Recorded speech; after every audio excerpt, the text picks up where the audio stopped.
Oh yeah, we have another UFC fight night coming up. UFC 330 just wrapped up. It was a great card, a lot of cool performances, a lot of cool fights. Not so much in the main event, not so much in the co-main event. Um, I won't comment any further on that. That's just really not. They were not so entertaining in my personal opinion. But I'm so happy that we get something to cleanse the palate again so quickly. I am so in love with the UFC scheduling this year. Since they've gone to Paramount, it seems like there's a UFC event every week. And I just heard somebody say, I don't know if it was the MMA guru or somebody else, that there's supposedly not even one free weekend until November or December. I don't know if that's true.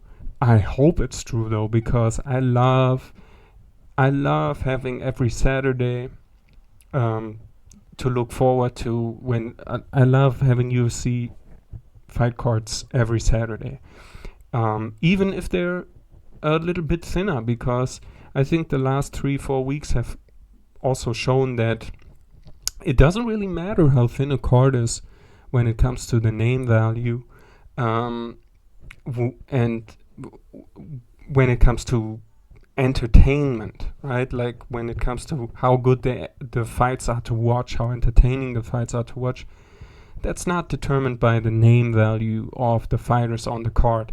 That's determined by the stylistic matchup and by the motivation and energy that the fighters have in the cage. And so we never really know that much. We can make some assumptions. There are, for example, if you match two grapplers up with each other who are very hesitant strikers or very bad strikers, that doesn't necessarily predict it's going to be a bad fight. Um, but the likelihood is higher. Or if you have somebody who's really good at wrestling and bad at striking, and then somebody who's really good at striking and bad at defensive wrestling, you can pretty much guarantee that it's gonna be a lot of you know grappling initiated by the grappler. And you can also say about WMMA fights or women's fights that the likelihood that it's going to turn out to be an entertaining, like crazy fight or have a crazy finish, it's pretty slim compared to the male fights. Um, Sometimes it happens with the women too, but most of the time it doesn't. The best you can really hope for is a quick submission. Um, and yeah, sometimes there's TKOs with the women, but there's also such a thing as a female stoppage. You have to just be honest, I think, and admit that that's real. Some uh, fights get stopped way early because it's a woman getting beaten up. So you have a lot of standing TKOs, for example, with women, and you even get TKOs where the punches are not that impactful because it's a woman punching the other woman. And I'm not saying women are not powerful, but some women are not powerful, and you still see stoppages. And they kind of make sense, if the fighter, if the girl is not defending herself intelligently. But when it comes to the kind of damage that is allowed for men to be taken, then there is very often just no comparison. Like a woman is not allowed to take as much damage as a man. And I think that's probably a good thing. Um, I just want to point out that it is a thing. And that also leads to a, a lesser amount of crazy moments because you're just not letting people getting brutally beaten up if they're females. And that's also not always true. Famously, Joanna Jędrzejczyk or whatever, however you pronounce that, had a great fight with Wei Zhang, Great War, and that was disgusting to see. And that fight was not stopped. And, I think everybody would have been super, super upset if it was stopped. There was no real good opportunity to stop it either. Yeah, okay. Who gives a fuck? So, first fight on the card, I'm not even going to talk about it. It's a female fight. Let's actually start with the main event. I would think that Gregory Rodrigues is going to win this. I don't believe in Anthony Hernandez. I just don't believe the hype really. And maybe the hype has died down significantly now since his loss to Strickland. But really what it is for me is the victory over Roman Dolidze, where he looked amazing, he looked great, and I think everybody started to really talk about Anthony Hernandez after that fight, right? That's when he became a real contender. That's when he got that fight against, at the time, I think Sean Strickland was ranked number 4. That's what Tapology suggests here. So he got a shot at the top 5, former champ, and he got, of course, kind of, he got kind of outclassed, right? Got jabbed up, and then eventually body shots got to him, and he crumbled. But as I said, it's more the victory against Roman Dolidze for me, because even though he did look amazing in that fight, Roman Dolidze is so bad. Roman Dolidze, I don't even know why, because he has decent stats for a fighter. It's not like he's too short for the division. He has a good reach for the division.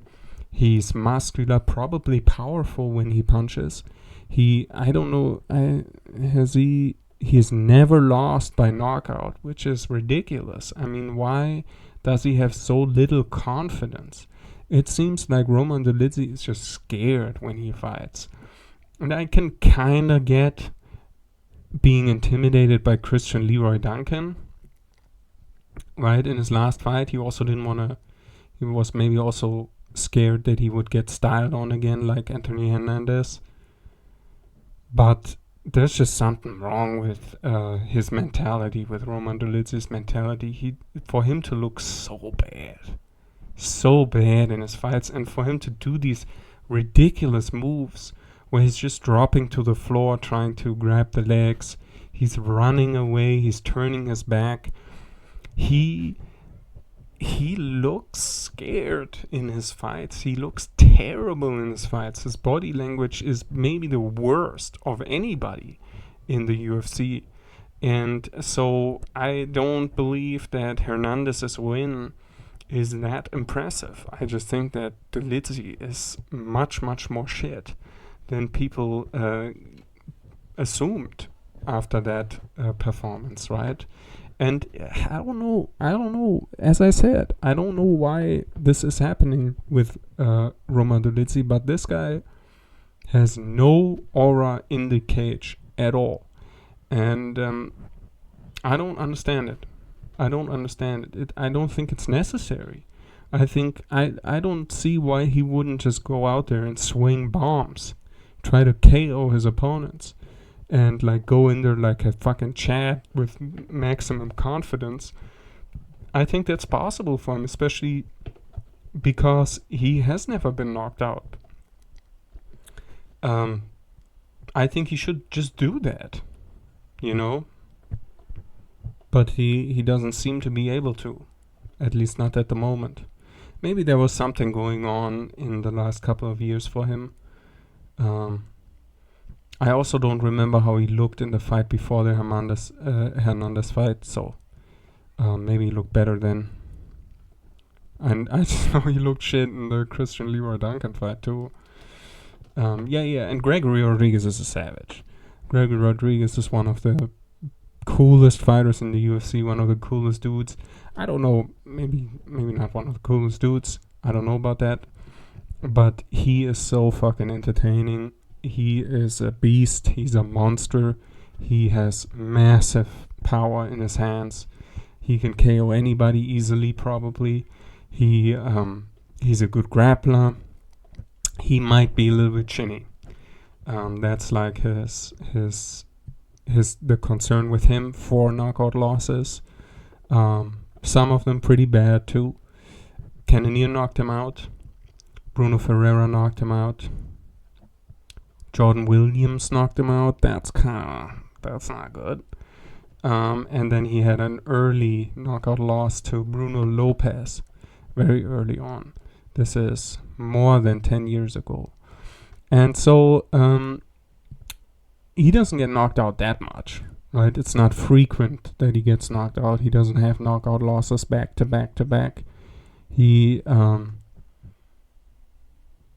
like the worst that ever happened was getting knocked out after 3 fights that he all won. And then also, of course, he did avenge his last lockout loss, or not his last, but the one before that, against Bruno Ferreira in his last fight. Brutal KO again. Yeah, and he's just awesome. He's good everywhere. He might be a little bit chinny, but he's fighting fucking Hernandez. Like, Hernandez isn't gonna knock him out. He might out-cardio this guy, right? That's very possible that Gregory Rodrigues is gonna get tired and then fold. But I don't know if Rodriguez's cardio is that bad. I would have to see the Jared Cannonier fight again. I think I only skipped through the highlights when it happened. But I mean, he's winning decisions too. You know, he's winning 3-round fights. He can keep it up for 3 rounds at least. So, yeah, I don't know about his cardio that much. And that's obviously the but then again, I mean, Hernandez got tired against Strickland. That was one of the reasons I'm pretty sure that he crumbled in that fight. And if Rodrigues hits him to the body, Rodrigues has a lot more power than Strickland. I'm willing to bet on that. So, yeah, I mean, I would, if this is like close to even, RoboCop is even an underdog. Is ridiculous to me. It doesn't make any sense to me. I would bet RoboCop for sure. I might actually even do that, but I'm not registered on any betting site right now. I might have to do that because there's some other possible bets on this card.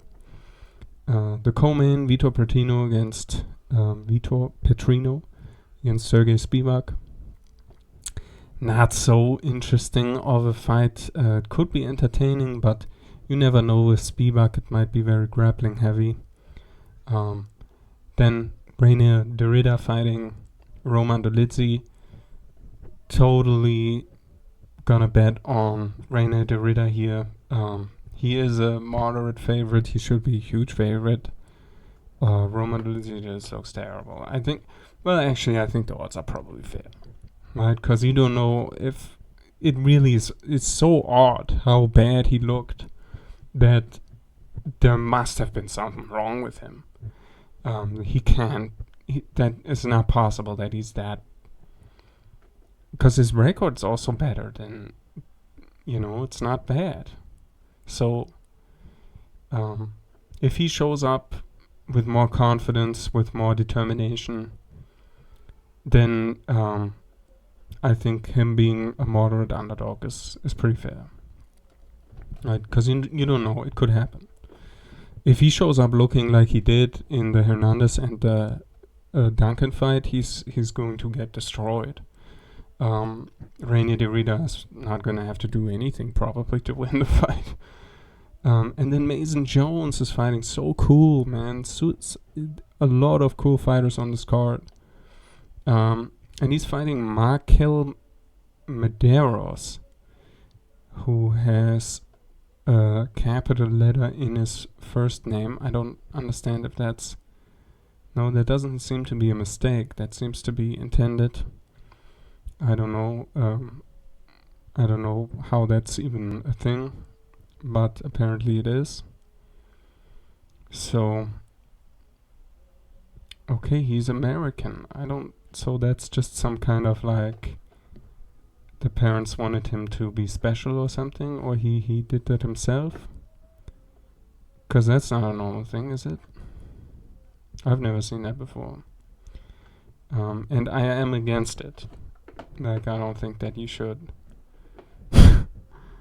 I think you should just have the normal rules with your name.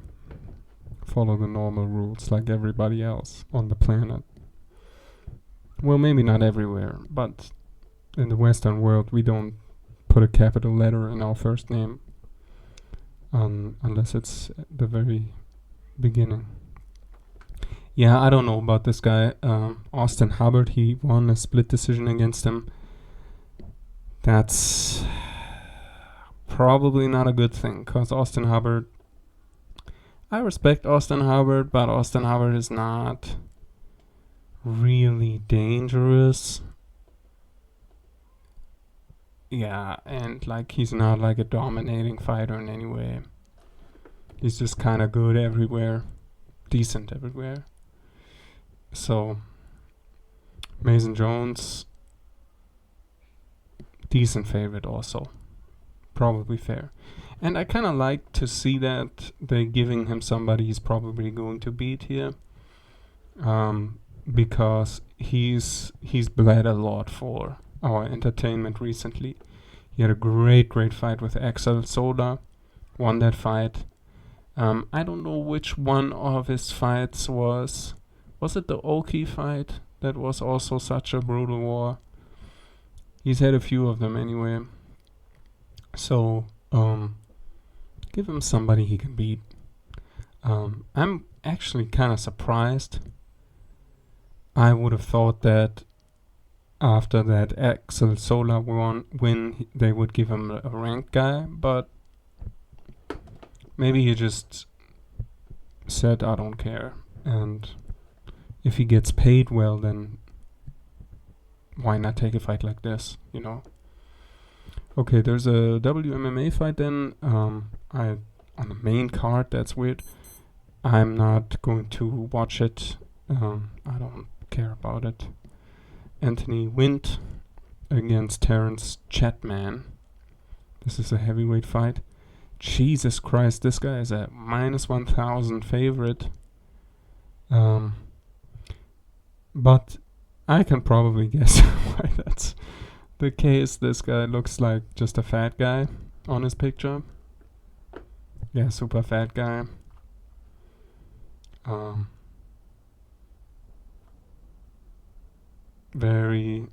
He actually has 4 amateur fights, but relatively inexperienced. And this Anthony Wint guy, super jacked monster of a man. Probably on testosterone if you look like that. Right, because there's something about... I am actually not one of those Joe Rogan type accuse everybody who looks good or who has a good body of being on steroids. That's actually not at all what I assume. I think that people can look really sick with their genetics and hard work also, and good diet and discipline. But there are some amounts. There's like there are certain like indicators that suggest external use of something. You can it's like a relationship of muscle mass, definition, vascularity, and then also facial features and and certain body developments that suggest like an unusual amount of growth hormone coursing through the body for a long time. And so I'm only seeing this one picture now of this guy here, but he looks like he looks like he's on roids. I mean, at 30 he does look older than that, quite a lot older than that. But maybe he's not. Maybe he's natural. But he's probably like a monster that gets a bunch of KOs, super, probably fast and powerful, I would assume. Probably a lot of knockouts. Yeah, 5 wins, 1 submission, 1 decision victory.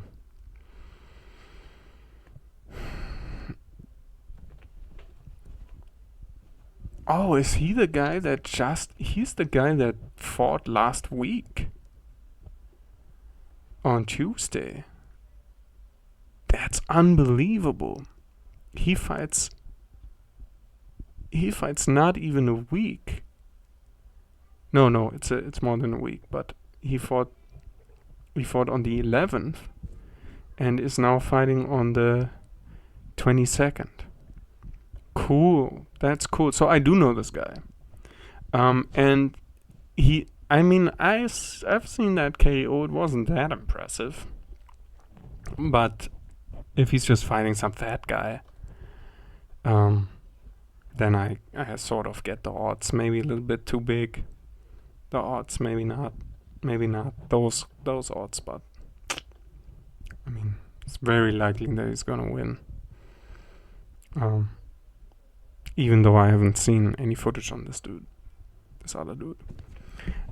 Jamal Emma's fighting Larry and Douglas. And Larry and Douglas is probably,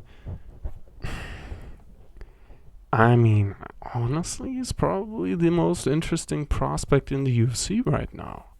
To me.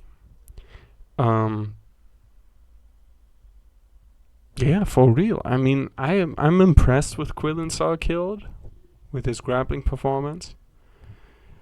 But he's only had this one super crazy knockout over Nasrat Haqparast, who's also on this card, by the way.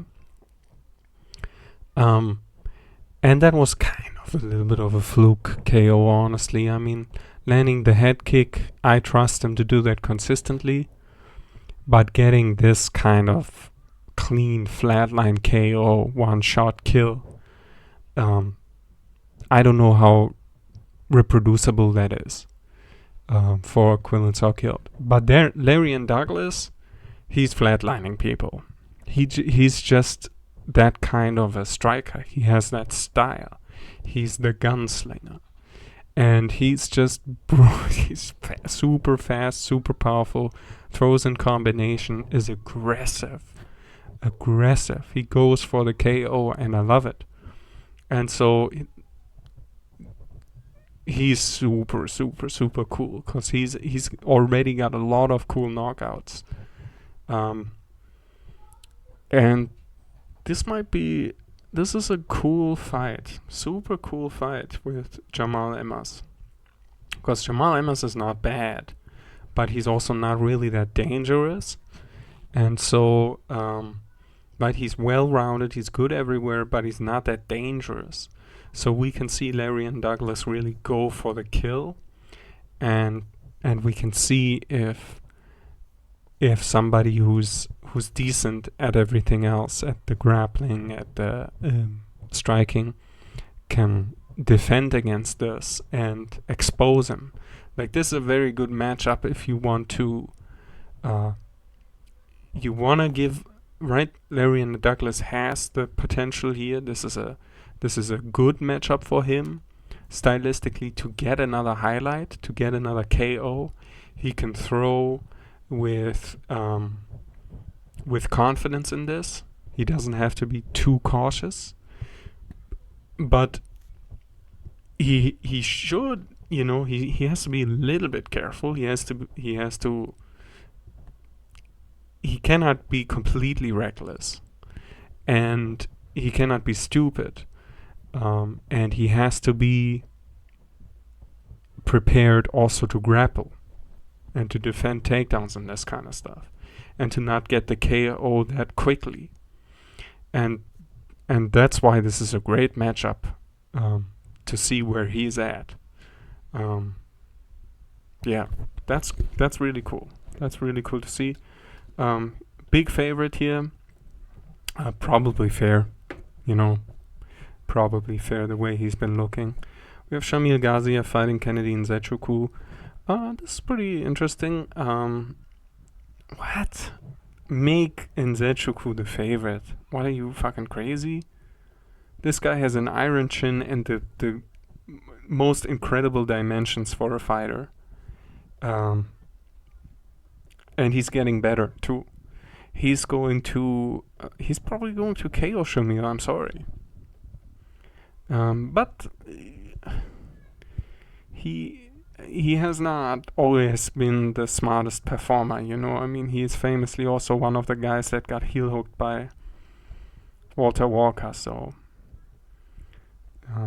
but that was only, I think, the second heel hook he got, so it's a little bit more understandable than Louis Sutherland getting submitted for the fourth time with a heel hook. Then Nasrat Haqparast is fighting Chris Padilla. Cool fight. I don't know so much about Chris Padilla. Taco. Yeah. Okay. 1 KO loss. He beat Ismail Bonfim. BJ Herbert with a split decision. Beat Rongju. Also another guy, like, why do you only have one name? That's not... I don't think that's fair, dude. And then he also fought this guy with the this Marco Medeiros guy. That's funny. Okay. Yeah. Okay. Even. Yeah, if it's even, then it's probably... I think that Nasrat Haqparast is being very much underrated. Maybe not by the gamblers, I'm not entirely sure, but Nasrat Haqparast is very, very good. But I think that his aura and his reputation is now probably at the lowest point it can be after getting flatlined by Quillin Saukield. And it's also surprising because Nasrat used to have some of the best striking defense in the whole company. He had such good defense for such a long time. He looked flawless in so many fights. He's a little bit, his striking technique is not so great. He's very fast, but he doesn't, he throws a lot of looping punches. And he hasn't really developed that much. He has so much potential, but he has not really developed that much. So I don't know. Now at 31 years old, I have kind of honestly lost a little bit of faith in Nasrat because of the lack of development over time. But I mean, even the level that he's at now, he's good. He's pretty fucking good. 'Cause he's also a good grappler. But if he stays at this level, it's for sure not going to go he's not going to succeed in the top 15. At the in lightweight, it's not gonna be enough. He might get some wins. He might even get some spectacular KOs, right? Because he is fast and powerful, and he does go for it too. Well, sometimes. But he should really clean up his striking technique, get a little bit smarter strategically. And with his chin, this is worrying now, that knockout loss. His durability might have been very much negatively affected by this. Okay. Yeah, Marcio Barboza fighting Ryan Cozy, whatever the fuck, however the fuck you say that. Huge favorite, this Marcio Barboza. Don't know this guy at all. Finished Dennis Bazooka in the UFC Fight Night. Finished a guy in the Contender Series. So 2 first round KOs in the UFC under the UFC banner. So that's pretty cool. Lot of first round KOs. That's probably where the odds come from. He's finishing a lot of people. But he has lost by KO twice. Head kick to ground and pound. Okay, that doesn't have to be too bad. KO, TKO. Hard to say what happened there. Yeah, we'll see. We'll see. It's interesting. Could be a fun fight. He's young, too. Oh, this is a featherweight matchup. Man, for his height, he seems to be very powerful. Also, his reach is not that crazy either. Wow. Gouch Young against Stan Dorzainville. Yeah, I don't know either of these guys. 26, both of them. Reach advantage and height advantage here. Slight underdog, the drill, 5-0. Not much to say probably about these guys. And then Jackson McVeigh against Wes Schultz. Also probably not worth really unpacking. Yeah, and of course the female fight beginning the card. I don't care about this WMMA stuff. Yeah, cool. I mean, I'm kind of interested to see these fights. I think that 2 WMMA fights, the rest are men again. This is pretty good. We have a few really, really interesting guys here. For me, Nasrat Haqparast is interesting to see.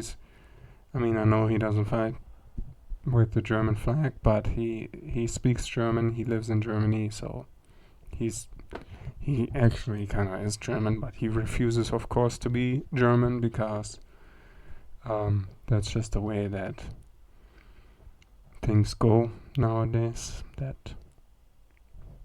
I don't know.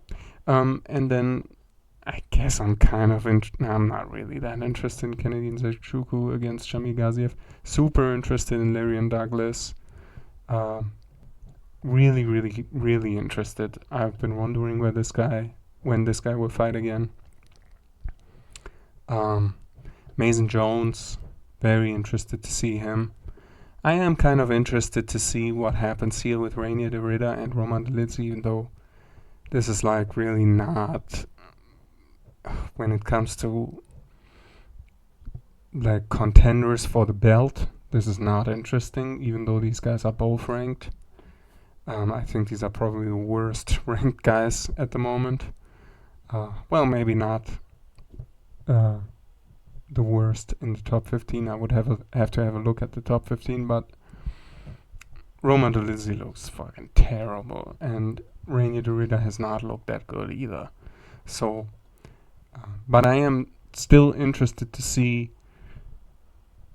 what's gonna happen and how they're gonna look. Co-main event, I don't give a fuck about that, honestly. And then the main event, I wouldn't care really, but it's Gregory Rodrigues, so I do care. If it was just Anthony Hernandez, I wouldn't care. I don't really, as I said, I don't really buy into that hype that he's been getting, but Gregory Rodrigues is awesome. Gregory Rodrigues is one of my favorite fighters at the moment. And I'm sure it's going to be entertaining. Very, very sure. And I don't care about anything else. I don't care about the result, really. Like, Anthony Hernandez might submit this guy, okay? Anthony Hernandez might get a TKO after tiring Gregory Rodrigues out. Okay. I know Anthony Rodrigues is going to have to eat some bombs to get there, though. Or, avoid the bombs if he can. I don't think he can. But I don't think he can avoid everything that Gregory Rodrigues is going to try to throw at him. But yeah, I know it's going to be cool. It's going to be entertaining because Rodrigues is one of these guys that's actually trying to kill this other guy that he's fighting and not have a sparring match. And I really, really appreciate that. Those are my favorite kind of fighters. I don't really care so much about greatness and flawlessness. If you want to call Islam Makhachev the GOAT, go ahead. I understand it. I respect him. But it's not my type of thing. I have my own personal GOAT list. I think that I've been thinking about this a little bit. I just don't care. If an Islam fight is announced, then I will say, yeah, okay, nice. What else is on the card? But if like a Gaethje or Rodriguez fight is on the announced, I will say, oh shit, who's he fighting? What's that gonna be like? That's all I look forward to that.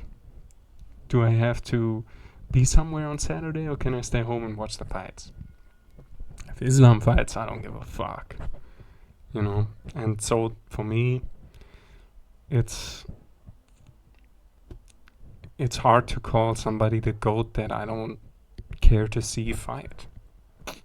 And I understand with the resume and the technique and the skill that it's probably fair to call him the GOAT at this point. But I think if you don't dominate and finish people, you're leaving a lot of questions open, right? Because if you're in there with every opponent for 25 minutes, then it's kind of like just a matter of time until you will get knocked out. If you go in there and you flatline most of your opponents in the first round, and then only sometimes you go further and sometimes you get finished yourself, at least you have that awareness. Well, he's finishing most people quickly. I don't know. That's it.